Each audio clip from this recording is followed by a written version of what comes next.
On my way to the airport today, flying back to Sarasota, and I get the alert this morning that it's been canceled. Yesterday, so now I'm scrambling trying to find a flight back.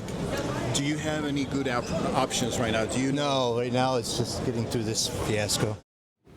Traveler tensions are high tonight. Some flights have been out of commission because of air traffic reductions. And today alone, 2,000 flights were canceled, the most since these cuts began. Those slashes are meant to relieve some of the pressure on air traffic controllers who haven't seen a paycheck for a month. Now, some controllers have stopped showing up to work entirely. Fox 61's Stefan Reels joins us with the latest on what airports have seen so far. Yeah, Brent, Sarah, on top of those 2,000 flights you just mentioned that were canceled today on Sunday, over the course of the weekend, we had more than 1,000 flights that were canceled on Friday alone and more than 1,500 flights that were canceled on Saturday.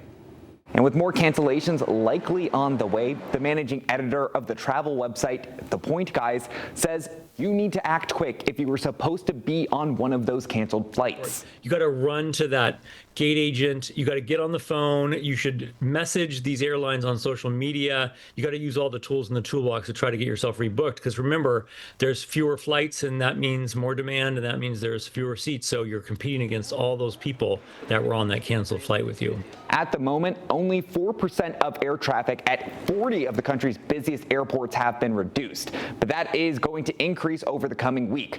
On Tuesday, 6% of air traffic will be reduced. On Thursday, it'll be at 8%, and on Friday, 10% of air traffic will be reduced at those airports. However, Sunday Transportation Secretary Sean Duffy said this could maybe even go up to 20% if the government shutdown continues. It's only going to get worse.